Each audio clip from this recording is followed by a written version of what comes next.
Bonjour, nous allons analyser les données statistiques à travers des graphes qui ont été faits par le site euromomo.eu. Donc c'est un très bon site qui a fait des bons graphes.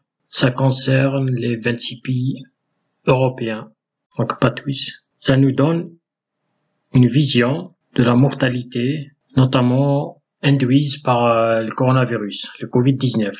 C'est des graphes qui retrace l'évolution des décès depuis le début de 2018 jusqu'à maintenant, à la semaine 51 de 2020.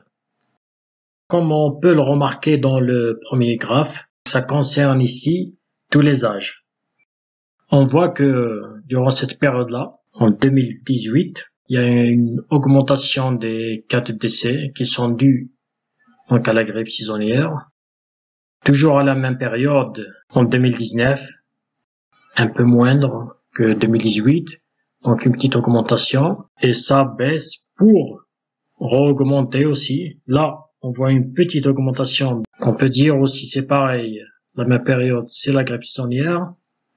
On voit une augmentation nette qui est bien supérieure aux autres années. C'est à cette période-là qu'on commence à comptabiliser des cas de coronavirus, des cas de décès qui sont liés au Covid-19. Donc on voit clairement que ce Covid tue beaucoup plus que les autres années. Voilà, vous pouvez voir qu'il y a eu une baisse après et il y a eu une remontée là dernièrement. C'est ce que certains appellent la deuxième vague.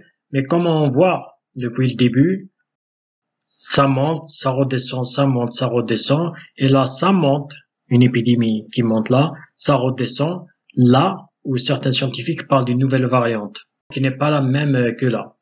Ce qui a induit cette deuxième vague. Le premier graphe, ça concerne tout âge. Si on passe au graphe suivant, là plus bas, pour les âges entre 0 et 14 ans. Là, on voit une évolution qui est stagnante. Ça monte, ça descend, ça monte, ça descend. Mais il n'y a pas de pic alarmant comme on a pu le voir là. On peut dire que les enfants de 0 à 14 ans ne sont pas très touchés par rapport aux autres années. Si on passe à une autre tranche, qui sont les personnes âgées de 45, moins 45, entre 15 ans et 44 ans. Là, on peut voir l'évolution entre les différentes années. On peut remarquer ici, il y a un petit pic qui dépasse. Et ça coïncide à la même période où on a eu ce grand pic-là pour tous les âges. On peut dire que il y a beaucoup de personnes, même à cette tranche d'âge, qui sont touchées par le Covid. Pas trop les enfants, mais à partir, on peut pas donner une tranche d'âge, mais les personnes qui sont incluses dans cette tranche-là, il y a beaucoup, enfin une partie, qui sont touchées. Et on passe à l'autre tranche d'âge, qui est de 45 ans à 64 ans. Là, pareil, on voit que cette courbe-là, elle ressemble à la première qu'on a pu voir. La grippe saisonnière et le Covid touchent beaucoup plus les personnes à partir de 45 ans, de 45 jusqu'à 64 ans, parce que ça correspond à ce qu'on voit là, les pics. Et là, le grand pic qu'on voit clairement, ainsi que ceux qui sont touchés par la variante du Covid-19 qu'on voit là. Si on passe au-delà, à l'autre tranche, de 65 à 74 ans, ça nous donne les mêmes résultats. Et c'est la même chose pour ceux qui sont de 75 à 84 ans. C'est la même courbe, ça ressemble, c'est la même tendance. Cette courbe-là, ça concerne les personnes qui sont âgées au-delà de 65 ans, 65 et plus. Toujours, c'est la même courbe, et plus 85 ans aussi.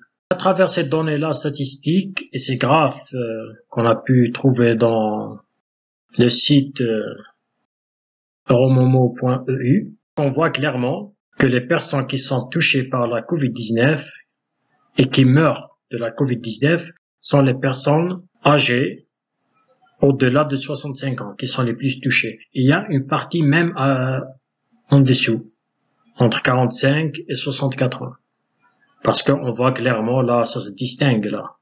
Et cette partie-là, c'est des personnes qui sont mortes du Covid. Parce qu'ils sont pas là. Voilà ce qu'on avait à présenter par rapport à ces graphes. D'après les calculs qu'on a pu faire, on a pu trouver que la Covid-19, elle tuait environ 50% de plus que la grippe saisonnière pour les personnes qui sont âgées au-delà de 65 ans. C'est-à-dire que ça tue.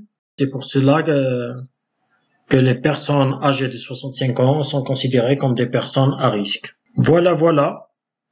Et nous vous remercions et à bientôt avec d'autres analyses.